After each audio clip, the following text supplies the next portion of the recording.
ದುನಿಯಾ ವಿಜಯ್ ಇದೀಗ ತಾನೇ ಭೀಮಾ ಸಿನಿಮಾದ ಸಕ್ಸಸ್ ಮುಖಾಂತರವಾಗಿ ಮತ್ತೆ ಮುನ್ನೆಲೆಗೆ ಬಂದಿದ್ದಾರೆ. ಮತ್ತೆ ದುನಿಯಾ ವಿಜಯ್ ಈಗ ಇಂಡಸ್ಟ್ರಿಯಲ್ಲಿ ಸೌಂಡ್ ಮಾಡ್ತಾ ಇದ್ದಾರೆ, ಸುದ್ದಿ ಮಾಡ್ತಾ ಇದ್ದಾರೆ.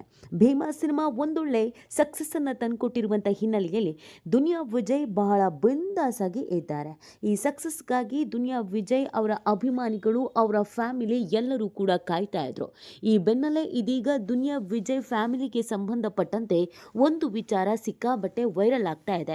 ಮತ್ತೆ ಹೋಗಿ ಬಂದು ದುನಿಯಾ ವಿಜಯ್ ಹೆಂಡತಿಯ ಬಗೆಗೆ ಸದ್ದು ಆಗ್ತಾ ಇದೆ. ಹೌದು, ಎಲ್ರಿಗೂ ಗೊತ್ತಿಲ್ಲದಂಥ ವಿಚಾರ ಏನು ಅಂತ ಅಂದರೆ, ದುನಿಯಾ ವಿಜಯ್ ಒಂದು ಸಕ್ಸಸ್ಗಾಗಿ ಕಾಯ್ತಾ ಇದ್ರು. ಯಾಕಂದರೆ ಇಂಡಸ್ಟ್ರಿಯಲ್ಲಿ ಒಳ್ಳೆ ಹೆಸರು ಮಾಡಬೇಕು, ಮತ್ತು ನಾನು ಈ ಹಿಂದೆ ದುನಿಯಾ ಸಿನಿಮಾ ಯಾವ ರೀತಿಯಾಗಿ ಫೇಮಸ್ ಆಗಿತ್ತೋ ಅದೇ ರೀತಿಯಾಗಿ ಫೇಮಸ್ ಆಗಬೇಕು, ಆ ಚಾರ್ಮ್ ಬರಬೇಕು ಅನ್ನುವಂಥ ಪ್ರಯತ್ನದಲ್ಲಿ ದುನಿಯಾ ವಿಜಯ್ ಇದ್ರು. ಸಲಗ ಆದಮೇಲೆ ಭೀಮಾ ಮೇಲೆ ಸಿಕ್ಕಾಪಟ್ಟೆ ನಿರೀಕ್ಷೆ ಇಟ್ಕೊಂಡಿದ್ದಂಥ ದುನಿಯಾ ವಿಜಯ್ಗೆ ಈಗ ಆ ಸಕ್ಸಸ್ ಅನ್ನೋದೇನೋ ಸಿಕ್ಕಿದೆ.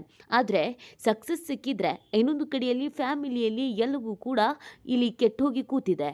ಹೌದು, ದುನಿಯಾ ವಿಜಯ್ ಮೊದಲೇ ನಾಗರತ್ನನ ಮದುವೆ ಆಗಿದ್ದು, ಅದಾದಮೇಲೆ ಯಾರೋ ಒಬ್ಬ ಹೀರೋಯಿನ್ ಜೊತೆಗೆ ಅಫೇರ್ ಇದ್ದಿದ್ದು, ಆ ವಿಚಾರವನ್ನು ಸ್ವತಃ ದುನಿಯಾ ವಿಜಯ್ ಮೊದಲ ಹೆಂಡತಿ ನಾಗರತ್ನ ಹೇಳಿದ್ದು, ಇದೆಲ್ಲ ಸಿಕ್ಕಾಪಟ್ಟೆ ವೈರಲ್ ಆಗಿತ್ತು. ಹಾದಿರಂಪ ಬೀದಿರಂಪ ಇವರ ಫ್ಯಾಮಿಲಿ ಮ್ಯಾಟ್ರು ಆಗಿದ್ದು ಎಲ್ರಿಗೂ ಗೊತ್ತಿರುವಂಥ ವಿಚಾರ. ಎಲ್ಲ ಮಾಧ್ಯಮಗಳಲ್ಲೇ ಕೂತೆ ಖುಲ್ಲವಾಗಿ ಮಾತನಾಡಿದರು. ಅದರ ಬೆನ್ನಲ್ಲೇ ದುನಿಯಾ ವಿಜಯ್ ಕೀರ್ತಿ ಅನ್ನುವಂಥ ನಟಿಯನ್ನ ಮದುವೆ ಆಗಿದ್ರು.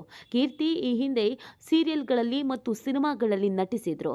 ನೋಡುವುದಕ್ಕೂ ಕೂಡ ತುಂಬಾನೇ ಮುದ್ದಾಗಿದ್ದಂಥ ಕೀರ್ತಿಗೆ ಸ್ಯಾಂಡಲ್ವುಡ್ನಲ್ಲಿ ಒಳ್ಳೊಳ್ಳೆ ಆಫರ್ಗಳು ಕೂಡ ಬರ್ತಾ ಇತ್ತು. ಮತ್ತು ದುನಿಯಾ ವಿಜಯ ಸಹವಾಸವನ್ನು ಹೇಗೆ ಮಾಡಿದ್ರು, ಏನು ಮಾಡಿದ್ರು ಗೊತ್ತಿಲ್ಲ. ಆದರೆ ಇಬ್ಬರೂ ಪ್ರೀತಿಯಲ್ಲಿ ಬಿದ್ದು ಬಿಡ್ತಾರೆ. ಅದು ಕೀರ್ತಿಗೆ ದುನಿಯಾ ವಿಜಯ್ಗೆ ಆಲ್ರೆಡಿ ಮದುವೆ ಆಗಿದೆ, ಒಬ್ಬರಲ್ಲ 3 ಮಕ್ಕಳಿದ್ದಾರೆ. ಇದೆಲ್ಲವೂ ಕೂಡ ಗೊತ್ತಿದ್ದೇನೆ ಕೀರ್ತಿ ದುನಿಯಾ ವಿಜಯನ್ನ ಪ್ರೀತಿಸ್ತಾರೆ. ಯಾರಿಗೂ ಗೊತ್ತಿಲ್ಲದಂತೆಯೇ ಕದ್ದು ಮುಚ್ಚಿ ಮದುವೆನೂ ಆಗ್ತಾರೆ. ಅದಾದಮೇಲೆ ಒಂದು ದಿನ ಮಾಧ್ಯಮಗಳ ಮುಂದೆ ಬಂದು ನಾವು ಮದುವೆ ಆಗಿದ್ದೀವಿ ಅಂತ ಹೇಳ್ತಾರೆ.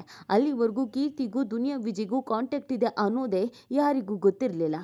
ಸಡನ್ ಆಗಿ ದುನಿಯಾ ವಿಜಯ್ ಫ್ಯಾಮಿಲಿ ಇದ್ರೂ ಕೂಡ ಮೊದಲ ಹೆಂಡತಿಗೆ ಡಿವೋರ್ಸ್ ಮಾಡ್ತೀನಿ ಅಂತ ಕೋರ್ಟ್ ಮೆಟ್ಟಿಲಿರ್ತಾರೆ. ಅದಾದ್ಮೇಲೆ ಕೀರ್ತಿ ಜೊತೆಗೆ ಮದುವೆ ಆಗಿದೆ ಅನ್ನುವಂಥ ವಿಚಾರವೂ ಕೂಡ ವೈರಲ್ ಆಗುತ್ತೆ. ಇದೆಲ್ಲದರ ಬೆನ್ನಲ್ಲೇ ಕೀರ್ತಿ ಮತ್ತು ನಾಗರತ್ನ ನಡುವೆ ಕೋಲ್ಡ್ ವಾರ್ ಶುರು ಆಗುತ್ತೆ.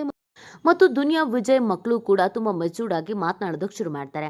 ಅದಾದಮೇಲೆ ಎರಡನೇ ಹೆಂಡತಿ ಕೀರ್ತಿ ಜೊತೆಗೇನೆ ಮೊದಲ ಹೆಂಡತಿಯ ಮಕ್ಕಳು ಚೆನ್ನಾಗೇ ಇರ್ತಾರೆ, ಫೋಟೋಶೂಟು ಅದು ಇದು ಅಂತ ತುಂಬ ಚೆನ್ನಾಗಿ ಜೀವನ ಮಾಡ್ತಾ ಇರ್ತಾರೆ. ಅದಾದಮೇಲೆ ಈ ಗ್ಯಾಪಲ್ಲಿ ಅದೇನಾಯಿತು ಏನೋ ಗೊತ್ತಿಲ್ಲ. ದುನಿಯಾ ವಿಜಯ್ ಕಂಪ್ಲೀಟ್ ಆಗಿ ಅವರ ಹೆಣ್ಣು ಮಕ್ಕಳ ಬಗ್ಗೆ ಕಾನ್ಸಂಟ್ರೇಷನ್ ಮಾಡೋದಕ್ಕೆ ಶುರು ಮಾಡ್ತಾರೆ. ಹೇಗಾದರೂ ಮಾಡಿ ತಮ್ಮ ಮಕ್ಕಳನ್ನ ಇಂಡಸ್ಟ್ರಿಯಲ್ಲಿ ಹೀರೋಯಿನ್ ಮಾಡಬೇಕು ಅನ್ನುವಂಥ ಪಣ ತೊಡ್ತಾರೆ. ಸೊ ಆ ಕಾರಣಕ್ಕಾಗಿ ಅವರ ಇಬ್ಬರು ಮುದಾದ ಹೆಣ್ಣು ಮಕ್ಕಳಿಗೆ ಆ್ಯಕ್ಟಿಂಗ್ ಸ್ಕಿಲ್ಸನ್ನು ಕಲಿಸ್ಬೇಕು ಅಂತ ಒಬ್ಬರನ್ನ ದುಬೈಗೆ, ಇನ್ನೊಬ್ಬರನ್ನ ಬೇರೆ ಜಾಗಕ್ಕೆ ಕಳಿಸ್ತಾರೆ. ಇಬ್ಬರು ಮಕ್ಕಳು ಕೂಡ ಇಂಡಸ್ಟ್ರಿಯಲ್ಲಿ ಆಳಬೇಕು, ಹೆಸರು ಮಾಡಬೇಕು ಅನ್ನುವಂಥ ಹಿನ್ನೆಲೆಯಲ್ಲಿ ಸಿಕ್ಕಾಪಟ್ಟೆ ಟ್ರೈನಿಂಗನ್ನು ಕೊಡಿಸ್ತಾ ಇದ್ದಾರೆ ಮತ್ತು ಫೋಟೋಶೂಟು ಅದು ಇದು ಅಂತ ಮಾಡಿಸ್ತಾ ಇದ್ದಾರೆ. ಮೊದಲ ಹೆಂಡತಿಯ ಮಕ್ಕಳ ಮೇಲೆ ಪ್ರೀತಿ ಇದೀಗ ಉಕ್ಕಿ ಹರಿತಾ ಇದೆ. ಆದರೆ ಪಾಪ ವಿಜಯನನ್ನ ನಂಬ್ಕೊಂಡು ಬಂದಿದ್ದಂಥ ಕೀರ್ತಿ ಪಾಡು ಏನಾಗಿದೆ ಅಂತ ಗೊತ್ತಾದರೆ ನಿಜವಾಗ್ಲೂ ಆಶ್ಚರ್ಯ ಆಗತ್ತೆ ಮತ್ತು ಬೇಸರ ಕೂಡ ಆಗತ್ತೆ. ಯಾಕಂದರೆ ಕೀರ್ತಿ ಕೂಡ ಚೆನ್ನಾಗಿ ಆ್ಯಕ್ಟಿಂಗ್ ಮಾಡ್ತಾ ಇದ್ರು, ನೋಡೋದಕ್ಕೂ ಕೂಡ ದಂತದ ಗೊಂಬೆ ರೀತಿಯಲ್ಲಿ ಇದ್ರು. ಅದು ಯಾವಾಗ ವಿಜಯ್ ಜೊತೆಗೆ ಕನೆಕ್ಟ್ ಆದರೂ, ಯಾವಾಗ ಮದುವೆ ಆದರೂ ಅದ್ಯಾವುದು ಕೂಡ ಗೊತ್ತಿಲ್ಲ. ಅದಾದ್ಮೇಲಂತೂ ವಿಜಯ್ ಜೊತೆಗೆ ಇರ್ತಿದ್ರು. ಅವರಿಗೆ ಮೊದಲೇ ಮದುವೆ ಆಗಿದ್ರು, ಮಕ್ಕಳು ಇದ್ರೂ ಕೂಡ ವಿಜಯ್ ತಂದೆ ತಾಯಿನ ನೋಡಿಕೊಂಡು, ಮಕ್ಕಳನ್ನ ನೋಡಿಕೊಂಡು, ವಿಜಯ್ ಆಗು ಹೋಗುಗಳನ್ನು ನೋಡಿಕೊಂಡು, ವಿಜಯ್ ಜೊತೆಗೆ ಒಬ್ಬ ಅಪ್ಪಟ ಗೃಹಿಣಿ ಹೇಗಿರ್ತಿದ್ರು ಹಾಗೆ ಸಂಸಾರವನ್ನ ಮಾಡ್ತಾ ಇದ್ರು. ಆದ್ರೆ ಇದೀಗ ಶಾಕಿಂಗ್ ವಿಚಾರ ಅಂದ್ರೆ ದುನಿಯಾ ವಿಜಯ್ ಮತ್ತು ಕೀರ್ತಿ ಒಟ್ಟಿಗೆ ಇಲ್ಲ ಅನ್ನೋದು. ಒಟ್ಟಿಗೆ ಮುದ್ದಾಗಿ ಸಂಸಾರ ಮಾಡ್ತಿದ್ದಂತೆ ಈ ಜೋಡಿಯ ನಡುವೆ ಏನು ಭಿನ್ನಾಭಿಪ್ರಾಯ ಆಯಿತು ಅನ್ನೋದು ಗೊತ್ತಿಲ್ಲ. ಕೀರ್ತಿ ವಿಜಯ್ ಸಹವಾಸವೇ ಬೇಡ ಅಂತ ಮನೆ ಬಿಟ್ಟು ಹೊರಟೋಗಿದ್ದಾರೆ. ಅಷ್ಟೇ ಆಗಿದ್ರೆ ಓಕೆ ಆಗಿರ್ತಿತ್ತು. ಆದರೆ ಕೀರ್ತಿ ಇದೀಗ ಮಠ, ದೇವಸ್ಥಾನ ಅಥವಾ ಆಶ್ರಮ ಅಂತ ಸುತ್ತುತ್ತಾ ಇದ್ದಾರೆ. ಆಧ್ಯಾತ್ಮದ ಬಗ್ಗೆ ಹೆಚ್ಚು ಒಲವನ್ನು ತೋರಿಸ್ತಾ ಇದ್ದಾರೆ. ಹೇಗೋ ಇದ್ದಂಥ ಕೀರ್ತಿ ಈಗಾಗಿರುವ ಪರಿಯನ್ನ ನೋಡಿದ್ರೆ ಎಂಥವ್ರಿಗಾದ್ರೂ ಅಯ್ಯೋ ಪಾಪ ಅಂತ ಅನ್ಸುತ್ತೆ. ಕೀರ್ತಿ ವಿಜಯ್ನ ಬಿಟ್ಬಿಟ್ಟು ಬೇರೆ ಅವ್ರನ್ನ ಮದುವೆ ಆಗಿಲ್ಲ. ವಿಜಯ್ಗೆ ಕೈ ಕೊಟ್ಟು ಬೇರೆಯವ್ರನ್ನ ಮದುವೆ ಆಗಿಲ್ಲ ಅಥವಾ ಅರ್ಧಕ್ಕೆ ಬಿಟ್ಟು ಓಡ್ ಹೋಗಿಲ್ಲ. ಕೀರ್ತಿ ಇದ್ಯಾವುದ್ರ ಸಹವಾಸವು ಬೇಡವೇ ಬೇಡ ಅಂತ ಆಧ್ಯಾತ್ಮದ ದಾರಿಯನ್ನ ತುಳಿದಿದ್ದಾರೆ. ಆದ್ರೆ ದುನಿಯಾ ವಿಜಯ್ ಮಾತ್ರ ಇದಕ್ಕೆ ಸಂಬಂಧಪಟ್ಟಂತೆ ಎಲ್ಲಿಯೂ ಪ್ರತಿಕ್ರಿಯೆ ಕೊಡ್ತಾ ಇಲ್ಲ. ಇದಕ್ಕೂ ನನಗೂ ಸಂಬಂಧವೇ ಇಲ್ಲ ಅಂತ ವರ್ತಿಸ್ತಾ ಇದ್ದಾರೆ.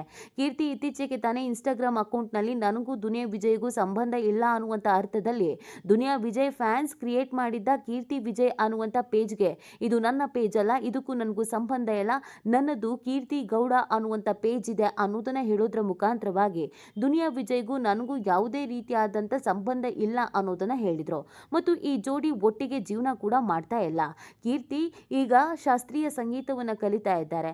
ಯಾವ್ಯಾವ ದೇವಸ್ಥಾನದಲ್ಲಿ ಭಜನೆಗಳಿರುತ್ತೋ ಅಲ್ಲಿಗೆ ಹೋಗಿ ಕೂತು ಭಜನೆಯನ್ನ ಮಾಡಿ ಬರ್ತಾರೆ. ಮನಸ್ಸು ಇಚ್ಛೆ ದೇವರ ಆರಾಧನೆಯನ್ನ ಮಾಡ್ತಾರೆ. ಎಲ್ಲೆಲ್ಲಿ ಆಶ್ರಮಗಳಿದೆಯೋ ಆ ಆಶ್ರಮಗಳಿಗೆ ಭೇಟಿ ಕೊಡ್ತಾ ಇದ್ದಾರೆ. ಒಬ್ಬ ಹೀರೋಯಿನ್ ಆಗಿದ್ದಾಕೆ ಈಗಾಗಿರುವಂಥ ರೀತಿಯನ್ನ ನೋಡಿದ್ರೆ ನಿಜವಾಗ್ಲೂ ಆಶ್ಚರ್ಯ ಅನ್ಸುತ್ತೆ.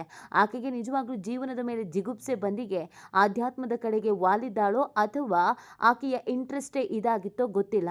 ಒಟ್ನಲ್ಲಿ ದುನಿಯಾ ವಿಜಯ್ ಮತ್ತು ಕೀರ್ತಿ ನಡುವೆ ಏನ್ ಭಿನ್ನಾಭಿಪ್ರಾಯ ಆಗಿದೆ ಅನ್ನೋದು ಗೊತ್ತಿಲ್ಲ. ಇನ್ನೊಂದು ಕಡೆಯಲ್ಲಿ ನಾಗರತ್ನ ಮತ್ತು ದುನಿಯಾ ವಿಜಯ್ ಕೋರ್ಟ್ ಮೆಟ್ಟಿಲೇರಿದ್ರು ಡಿವೋರ್ಸ್ ಬೇಕು ಅಂತ ಆ ಕೇಸ್ ಕೂಡ ಬಿದ್ದೋಗಿದೆ. ಡಿವೋರ್ಸ್ ಕೊಡೋದಕ್ಕೆ ಆಗಲ್ಲ ಅನ್ನೋದನ್ನ ಕೋರ್ಟ್ ಹೇಳಿದೆ. ಹೀಗಾಗಿ ಆತ ಮೊದಲ ಹೆಂಡತಿಗೂ ಡಿವೋರ್ಸ್ ಕೊಟ್ಟಿಲ್ಲ, ಎರಡನೇ ಹೆಂಡತಿಗೂ ಡಿವೋರ್ಸ್ ಕೊಟ್ಟಿಲ್ಲ, ಇಬ್ಬರು ಹೆಂಡತಿಯರ ಜೊತೆಗೂ ಕೂಡ ಜೀವನ ಮಾಡ್ತಾ ಇಲ್ಲ. ದುನಿಯಾ ವಿಜಯ್ ಮೈಂಡಲ್ಲಿ ಏನಿದೆ ಅಥವಾ ಈ ಮಹಿಳೆಯರ ಮೈಂಡಲ್ಲಿ ಏನಿದೆ ಅನ್ನೋದು ಮಾತ್ರ ಕ್ಲಾರಿಟಿ ಇಲ್ಲ.